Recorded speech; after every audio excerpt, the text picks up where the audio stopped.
I'm currently doing my master's by research in UPM in management. The name of my supervisor is Dr. Rashid. Before this, I worked as a management consultant, so I provided consultation to businesses who wanted to start, had a business idea and wanted to launch it. Other types of firms that I helped were businesses that were already incorporated and they faced some problems, or they wanted to expand internationally or launch a new product. My interest in business lies in the area of innovation, in internationalization especially. And that's why I chose this topic. It is very relevant to my own personal interests in business. The title of my research is Patenting as a Performance Booster for Born Global Firms. Once upon a time, there were businesses that were local.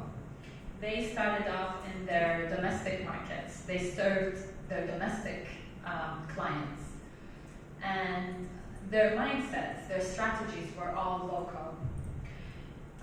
Even if they decided to internationalize at some point, they did that very slowly, gradually, only after they had already dominated the domestic market.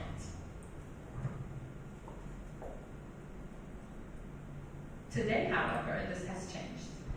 Businesses internationalize much faster than they did before. For instance, as you can see in the picture, this is an entrepreneur looking at the world as his market. So global vision is at inception for a lot of businesses today. They consider the global market as their market even before they go and incorporate a business. Such businesses are called born globals, just like the name suggests. In literature, the most prominent definition for born global firms is by age and export intensity. So, if a company that is a small, medium enterprise and internationalizes from 0 to 3 years, from the time that it's incorporated up until 3 years, and the export intensity is at least 25% of their revenue, then it is a born global firm. The other aspect of my research is intellectual property rights. Now, like many of you might have heard or know, intellectual property rights are protection of intangible assets, ideas. Just like, for instance, if I came to you and told you I own this building, you would understand and appreciate the value of what I own. Ownership of ideas is not valued as much as ownership of tangible assets, even today, even though it has proven to result in a lot of profits. So, if a company has an innovative idea or an invention, it can protect it legally through IP and have exclusive ownership to those rights. They can trade it in the market on their own without any competitors invading their market through the same product. They can't copy it.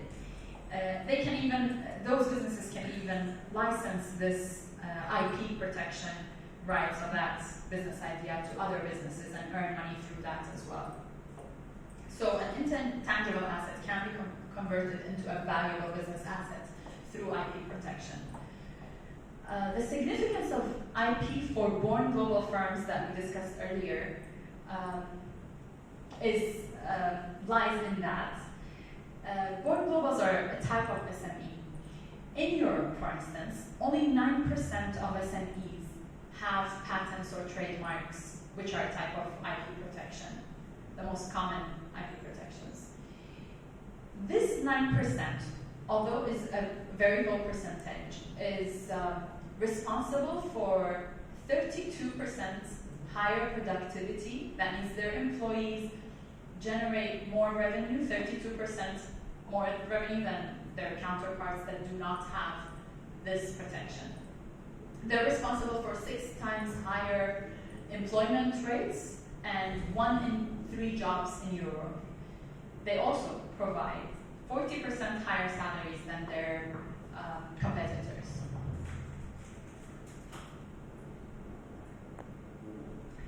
Now, where is the problem? Born global firms, when they enter the international business arena, are faced with a lot of challenges, and these challenges come from different areas.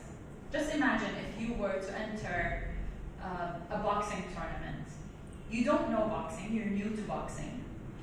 And imagine if you were to go to a boxing tournament in a place that you haven't been to before, you haven't seen the ring, you don't know how it will look.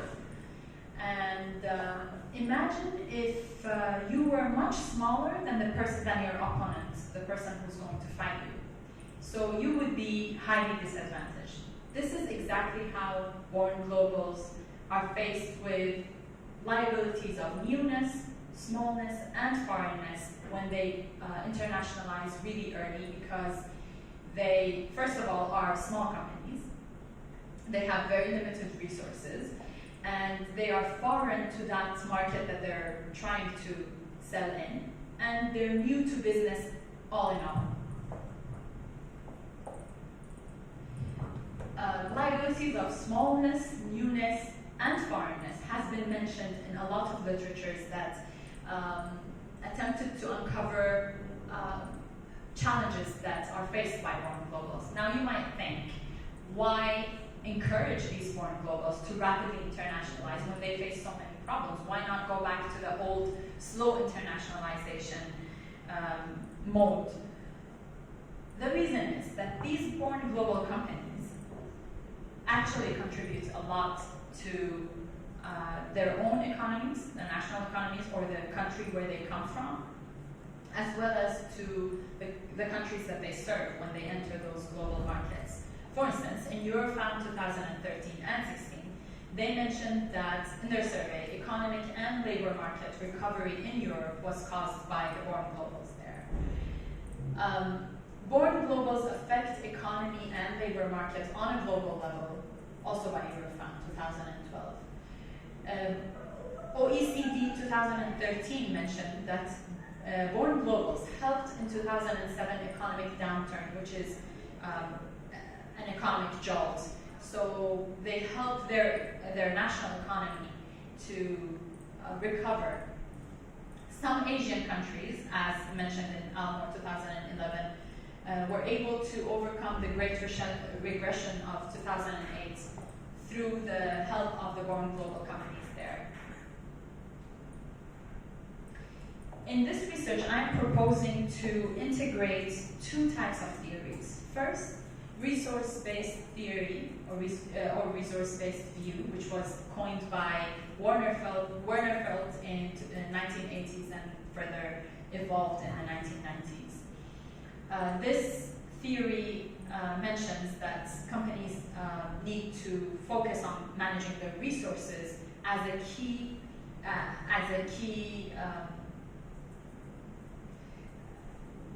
to achieve sustainable competitive advantage or superior performance.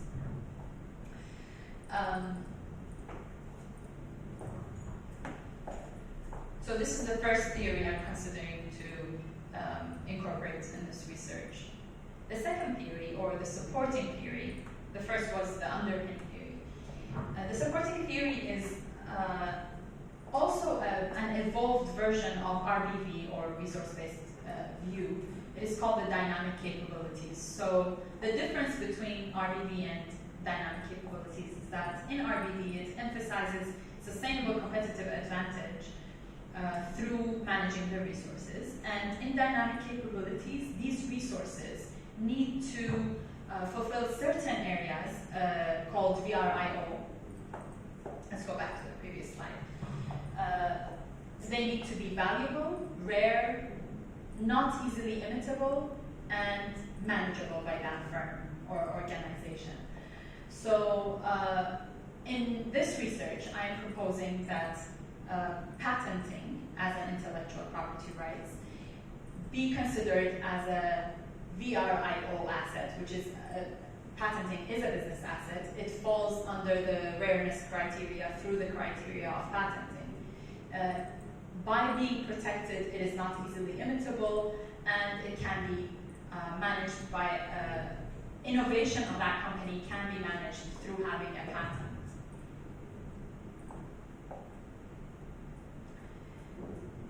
Now let's go to the literature review. In literature, they have focused on born global contribution to economy, born global success determinants to understand why they are successful, performance and challenges. What challenges do they face? In terms of SMEs, which is a broader area of born globals, research has focused on SME performance and challenges, SME contribution to economy, and also on IP patents and SMEs. A lot of research has proven that intellectual property helps SMEs to face whatever challenges that they have. But in terms of born globals, this area, meaning IP, has not been explored before, which is what I'm trying to do. So as you can see here, born globals, like mentioned earlier, this is the literature that has been covered, and in terms of SMEs, this is the literature, this is what the literature covers. And these two parts of the puzzle, which I'm trying to, which my research contributes to, is born global IP and integrating RBB and dynamic capabilities for born global patenting. The research framework is by considering patenting as a whole as a dynamic capability or through a resource-based view. These are the IVs, independent variables, and we look at the performance of born globals by looking at their annual sales. So what I'm going to do, what this research proposes, is that these two theories, dynamic capabilities view and RBV, be incorporated to understand the relationship between quantity of patents and quality of patents owned by born global firms, and how that affects their performance in terms of annual sales, leading to superior performance, or in other terms, sustainable competitive advantage. Like I mentioned earlier, sales is the dependent variable. This variable is taken from these earlier literatures that have considered it as a proxy of firm performance. It has been proposed in these literatures that in order to measure performance of born globals, to consider control variable of firm assets as a firm size, and the other control variable is firm age in terms of years. The independent variables, like mentioned earlier, patent quantity, patent quality, these are two of the variables that fall under patent quality, and geographic scope and forward citations, EPO filing, EPO granting. These are how earlier literature has measured quality of patenting. So this is what I'm going to do. This is what I'm proposing to be done in order to understand, does having patents affect the performance of born globals? Does it help them overcome the challenges? And finally, does patent quality help them to achieve sustainable competitive advantage? Thank you very much.